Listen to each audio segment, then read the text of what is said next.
राम राम साहब, बोलो नगद बना आशा की। आज नगद बना सा के इस पावन धरा पे लाहौटी परिवार की तरफ से गुरु पूर्णिमा के शुभ अवसर पर सत्संग जागरण का आयोजन में मंचासीन इस ग्राम पंचायत के पाबूसर के सरपंच साहब बियाराम जी, कर्नू के सरपंच साहब रामस्वरूप जी प्रताप साहब, बनासा और समस्त विराजमान जनप्रतिनिधि, पूर्व सरपंच साहब, पंचायत समिति सदस्य, पूर्व पंचायत समिति सदस्य और इस भव्य जागरण में दूर दराज से और सिर्फ ग्राम पंचायत और आसपास से आए हुए समस्त भक्तगण और विराजमान मेरे आदर्श बुजुर्गों, नौजवान साथियों, युवा शक्ति और प्यारे बच्चों और मातृशक्ति, आज मरासा के इस प्रांगण में एक ऐतिहासिक भव्य जागरण का आयोजन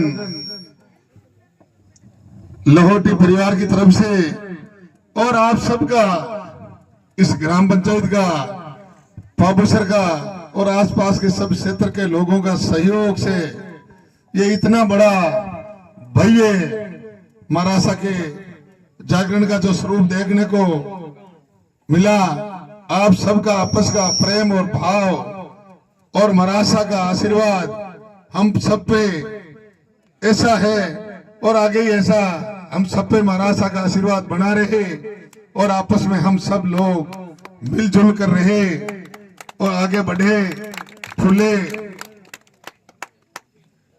अब मैं आपके बीच एक प्रतिनिधि के रूप में 2023 में आम चुनाव हुआ था और उसमें भारतीय जनता पार्टी से उम्मीदवार था। आप सबने सहयोग मजबूती के साथ किया और पहला राउंड में आपने यहां से अच्छी लीड भी दी।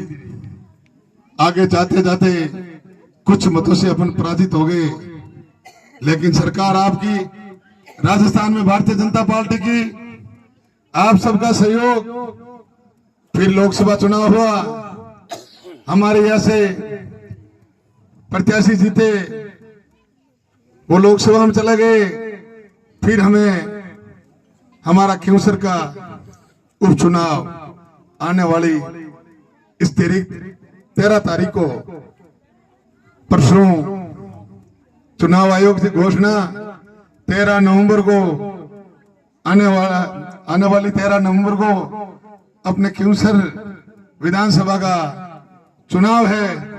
अब की बार आप मजबूती के साथ चुनाव वो करना है और इस बार परिवर्तन करना है। परिवर्तन तभी होगा जब आप 36 कौम के लोग मजबूती के साथ मतदान करोगे। और वो मतदान कब करो, कहां? मरासा की कृपा होगी, टिकट कोई कोई मिले, हमें भारतीय जनता पार्टी कमल के फूल पे वोट देकर अपने क्यूसर की भागीदारी, जो विधानसभा में हमारा प्रतिनिधि चुन के जाएगा, आप भेजोगे, वो आपकी पैरवी करेगा और क्षेत्र का विकास होगा। विकास तभी होगा आप यहां से भारतीय जनता पार्टी के कैंडिडेट को जिताकर भेजोगे तो सरकार भारतीय जनता पार्टी की है, तो यहाँ क्षेत्र का काम होगा, ट्यूबवेलें होगी, पानी की व्यवस्था होगी, बिजली की व्यवस्था होगी, चिकित्सा की व्यवस्था होगी। स्कूलों में अध्यापक नहीं है तो अध्यापक ही होंगे, और जो भी निर्माण, जो भी हमारा इस क्षेत्र का विकास, ये बहुत लंबा चौड़ा क्यूसर विधानसभा क्षेत्र है। यहाँ दूर दराज के लोग, किसान लोग ढाणियों में रहते हैं, कई तरह की सुविधा है। मैं कम से कम 15 साल से हूँ, लेकिन 1 साल से मैं यहाँ आपके बीच, आप जब भी बुलाते हो, आप मान सम्मान देते हो, मैं आपके बीच उपस्थित होने का प्रयास करता हूँ। तो मैं देखता हूँ कि यहाँ कई तरह का अभाव है, विकास का अभाव है, स्कूल हैं और वहां पोस्टेड अध्यापक 16 है और मौके पे वहां प्रेजेंट में अध्यापक 2 है, तो पढ़ाई कैसे होगी? तो भाइयों, आपको सोचना होगा, हमारे इस स्थलीय बेल्ट में, दूर दराज क्षेत्र में जो भी टीचर आएंगे वो जरूर स्कूल में रहेंगे और पढ़ाएंगे। यहाँ से चले जाते हैं, सरकारें अपनी नहीं, अपन सरकारों के विरुद्ध चलते, तो ये हमें सोचने का विषय कि हमारी बच्चों की पढ़ाई सही तरीके से नहीं होती। जहाँ 17 अध्यापक होना चाहिए वहाँ 2 अध्यापक, तो व्यवस्था और पढ़ाई कैसे होगी? तो सुचारू रूप में, और जहाँ चिकित्सा है, हॉस्पिटल है, पोस्टेड डॉक्टर और एनएम, कंपाउंडर हॉस्पिटल में 6 है और मौके पे 1 ही नसबाई जी है, वो क्या 24 घंटे रहेगी? तो भाइयों, आप सोचने का विषय, आने वाली 13 तारीख को आपको मजबूती के साथ मतदान करना है। कैंडिडेट कोई भी हो, हमें कमल का फूल पे वोट देना है, आप सब मिलकर देना है, और आपकी और अपनी क्यूसर की भागीदारी सत्ता में यहाँ से प्रतिनिधि के रूप में चुन को भेजना है। वो हम सब की, आप सबकी पैरवी करेगा और इस क्षेत्र का विकास होगा।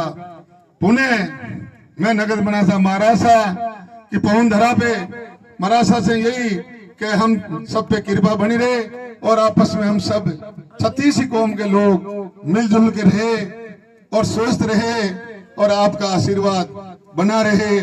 राम राम सा, जय हिंद।